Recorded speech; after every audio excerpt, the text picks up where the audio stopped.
Hi friends, ഇന്ന് ഞാൻ ഇവിടെ ഉണ്ടാക്കാൻ പോകുന്നത് സിമ്പിൾ ആയിട്ട് എങ്ങനെ മുട്ട കൊത്തിപ്പൊരിക്കാം എന്നുള്ളതാണ്. ഇതിനു വേണ്ട സാധനങ്ങൾ ആദ്യം പരിചയപ്പെടുത്താം. ആദ്യമായി വേണ്ടത് ഒരു വലിയ സവോള അത് ചെറുതായിട്ട് അരിഞ്ഞത്. പിന്നെ വേണ്ടത് തക്കാളി, ഒരു മീഡിയം സൈസ് തക്കാളി ചെറുതായിട്ട് അരിഞ്ഞത്. പിന്നെ പച്ചമുളക് 3 എണ്ണം അതും ചെറുതായിട്ട് അരിഞ്ഞത്, 2 തണ്ട് കറിവേപ്പില. പിന്നെ വേണ്ട സാധനം മുട്ട. ഇത് ഞാനൊരു 3 മുട്ടയാണ് എടുത്തേക്കുന്നത്. 3 മുട്ട ഒന്ന് അടിച്ചു വെച്ചേക്കാണിത്. പിന്നെ വേണ്ടത് കുരുമുളക് പൊടി, ഒരു 1/4 സ്പൂണിൽ താഴെയായി കുരുമുളക് പൊടി. പിന്നെ മഞ്ഞൾപ്പൊടി, അതും ഒരു 1/4 സ്പൂൺ താഴെ. ഉപ്പും ഒരു 1/4 സ്പൂൺ താഴെ. നിങ്ങളുടെ ആവശ്യത്തിനനുസരിച്ച് നിങ്ങൾക്ക് വ്യത്യാസപ്പെടുത്താം. പിന്നെ നിങ്ങൾക്ക് വേണമെങ്കിൽ ഗരം മസാല ഉപയോഗിക്കാം. അതെപ്പോഴാണ് ഉപയോഗിക്കേണ്ടത് എന്നുള്ളത് ഞാൻ പിന്നെ പറയാം. ഇനി നിങ്ങൾക്ക് എങ്ങനെയാണ് ഉണ്ടാക്കണേ എന്നുള്ളത് ഞാൻ കാണിച്ചു തരാം. ആദ്യം ഒരു ചീനച്ചട്ടി ചൂടാക്കാൻ വെക്കുക. ഇതിപ്പോൾ ചട്ടി ചൂടായിട്ടുണ്ട്, ഇത് പുകഞ്ഞു തുടങ്ങിയിട്ടുണ്ട്. പിന്നെ അതിലോട്ട് വെളിച്ചെണ്ണ ഒഴിക്കുക.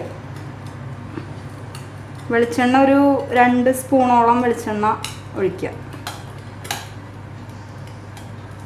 മതിയാവുമായിരിക്കും. വെളിച്ചെണ്ണ ചൂടായിട്ടുണ്ട്. ഇനി അതിലോട്ട് നമ്മൾ അരിഞ്ഞു വെച്ചിരിക്കുന്ന സവോള, ഒരു സവോളയാണ് നമ്മൾ അരിഞ്ഞു വെച്ചിരിക്കുന്നത്, വലിയ സവോള, അതിടുക.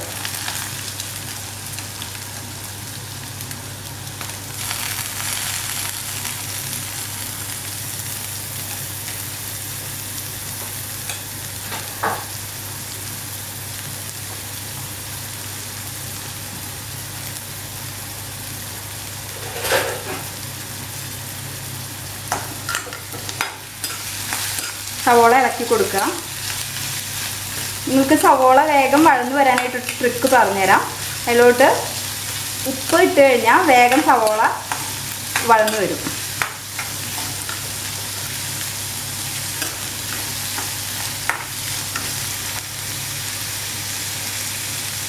നമ്മളിതിലേക്ക് ഉപ്പിടാണ്.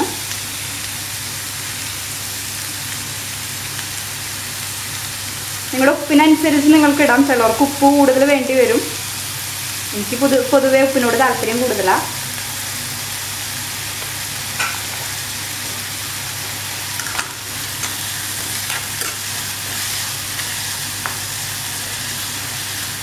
കുറേ അങ്ങോട്ട് ബ്രൗൺ കളർ ആവേണ്ട ആവശ്യമില്ല, എന്നാലും ഒരു മീഡിയം ബ്രൗൺ ആവണം.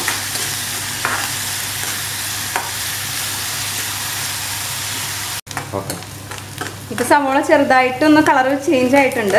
ഈ സമയത്ത് നമുക്ക് നമ്മളെടുത്ത് വെച്ചിരിക്കുന്ന മഞ്ഞൾപ്പൊടി ഇട്ട് കൊടുക്കാം.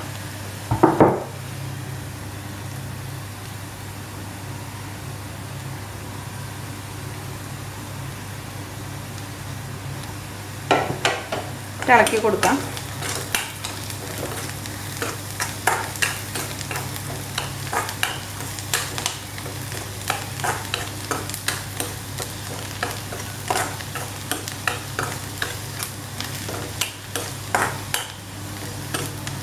ഇങ്ങനെ ആയാൽ മതി, ഇത്രയും ബ്രൗൺ ആയാൽ മതി.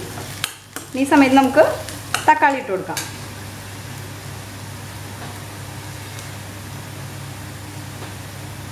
വേപ്പിലയും ഇടാം. വേപ്പില, അരിഞ്ഞു വെച്ചിരിക്കുന്ന പച്ചമുളക്, തക്കാളിയുടെ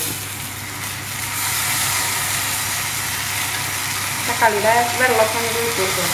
കുഴപ്പമില്ല.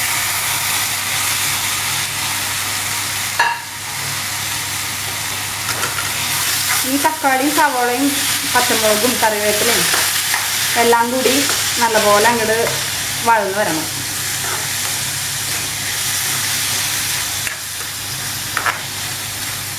ഒരു 5 മിനിറ്റോളം ഒന്ന് വഴറ്റുക. സമയത്ത് നിങ്ങൾ ഉപ്പൊക്കെ നോക്കുക കേട്ടോ. നിങ്ങളുടെ ആവശ്യത്തിനനുസരിച്ച് ഉപ്പിട്ട് കൊടുക്കുക.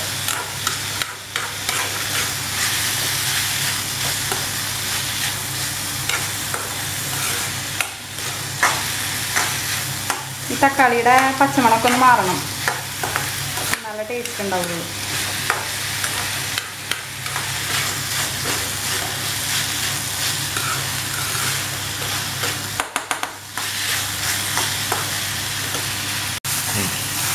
ഓക്കെ, ഇപ്പം നിങ്ങൾക്ക് കാണാം, ഇതേ തക്കാളിയും സവോളയൊക്കെ നല്ലപോലെ യോജിച്ചിട്ടുണ്ട്.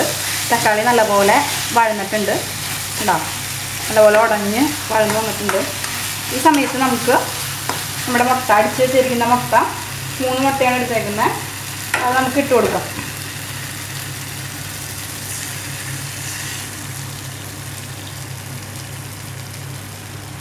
ഇത് അടിച്ചു വെച്ചില്ലെങ്കിൽ ഈ മുട്ടയുടെ വെള്ളയും മഞ്ഞൊക്കെ വേറെ സെപ്പറേറ്റ് ആയിട്ട് കിടക്കും. അടിച്ചു വെക്കണതാണ് നല്ലത്. അതൊന്ന് സെറ്റാവട്ടെ. അപ്പം തന്നെ ഇറക്കി കൊടുക്കണമെന്നില്ല, ജസ്റ്റ് ഒന്ന് സെറ്റായിട്ട്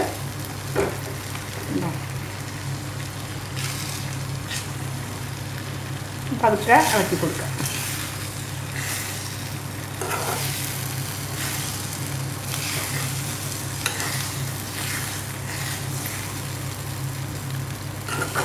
ഇത് വളരെ സിമ്പിളായിട്ട് ഉണ്ടാക്കാവുന്ന ഒരു മുട്ട കുത്തിപ്പൊരിയാണ്. നമുക്ക് പിള്ളേർക്കൊക്കെ വളരെ ഇഷ്ടമാവും. ഇപ്പോൾ കറിയൊന്നും ഇല്ലാണ്ടിരിക്കുന്ന അവസ്ഥയാണെങ്കിൽ വേഗം ഉണ്ടാക്കാവുന്നൊരു വിഭവമാണ്. അതേപോലെ ഇത് ഇപ്പോൾ വേറെ എന്തെങ്കിലും കറി ഉണ്ടെങ്കിൽ അതിൻ്റെ കൂടെ ഇപ്പോൾ വേറെ എന്തെങ്കിലും ചാറ് കറി മാത്രമേ ഉള്ളൂ എങ്കിൽ നിങ്ങൾക്ക് അതിൻ്റെ കൂടെ കൂട്ടി കഴിഞ്ഞാൽ നല്ലതാണ്. ഇപ്പോൾ നോമ്പൊക്കെ എടുക്കുന്ന സമയത്താണെങ്കിൽ ചിലവർ മുട്ടയ്ക്കൊന്നും എടുക്കില്ല. ആ സമയത്തൊക്കെ നമുക്കത് ഉണ്ടാക്കി കഴിഞ്ഞാൽ ഒന്ന് കറിക്കൊരു ചോറിനുണ്ടാനായിട്ടൊരു ടേസ്റ്റ് ആവും. ഇത് മുട്ടയും ഇതൊക്കെ കൂടി നന്നായി തക്കാളിയും സവോളയും മുട്ടയെല്ലാം കൂടി നല്ലപോലെ അങ്ങോട്ട് ഇളകി വരണം.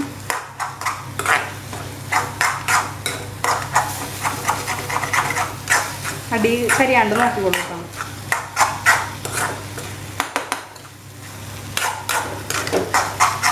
നമ്മൾ പെപ്പർ ഇട്ടിട്ടില്ല, ആ പെപ്പർ ലാസ്റ്റ് ഇടണം നല്ലത്.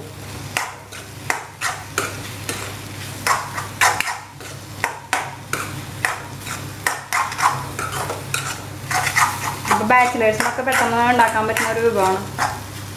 അവരൊക്കെ പെട്ടെന്ന് വേഗം കറികൾ ഉണ്ടാക്കാൻ നോക്കുന്നവരാണല്ലോ, എളുപ്പത്തിന് ചോറിൻ്റെ കൂടെ.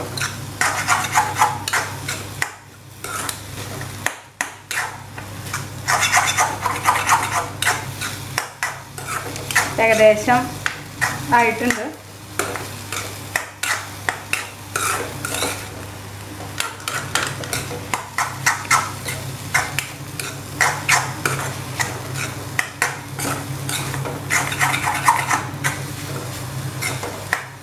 ഈ സമയത്ത് നമുക്ക് നമ്മുടെ പെപ്പർ ഇട്ട് കൊടുക്കാം. പെപ്പർ ഇട്ട് കഴിയുമ്പോൾ അതിനൊരു പ്രത്യേക ടേസ്റ്റ് തന്നെയാണ് മുട്ടയ്ക്ക്. അതുകൊണ്ടാണ് ഞാൻ പച്ചമുളക് കുറവിട്ടാണ്. പെപ്പറിൻ്റെയും എരിവും കൂടി വരുമല്ലോ.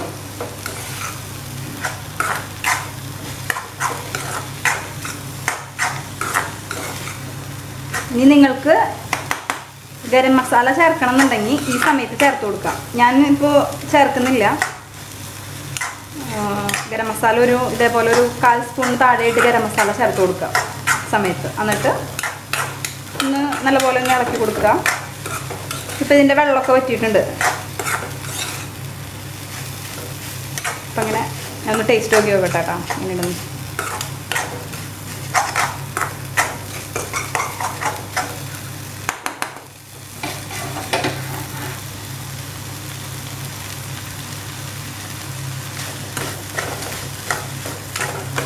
ഉപ്പും എരിവും എല്ലാം പാകത്തിനായിട്ടുണ്ട്. എരിവെന്ന് പറഞ്ഞാൽ അധികം കൂടുതലില്ല. നിങ്ങൾക്ക് വേണമെങ്കിൽ 4 പച്ചമുളക് എടുക്കാം, അല്ലെങ്കിൽ പെപ്പർ കൂടണമെങ്കിൽ പെപ്പർ കൂട്ടിയിടാം, നിങ്ങളുടെ ഇഷ്ടത്തിനനുസരിച്ച്. ഇപ്പോൾ കഴിഞ്ഞു സംഭവം. തീ ഓഫ് ചെയ്യാം. ഓക്കെ, അപ്പോൾ അതാ സ്വാദിഷ്ടമായ മുട്ട കൊത്തിപ്പൊരി റെഡി ആയിട്ടുണ്ട്. പിന്നെ അടുത്ത വിഭവമായിട്ട് വരുന്നവരെ ബൈ.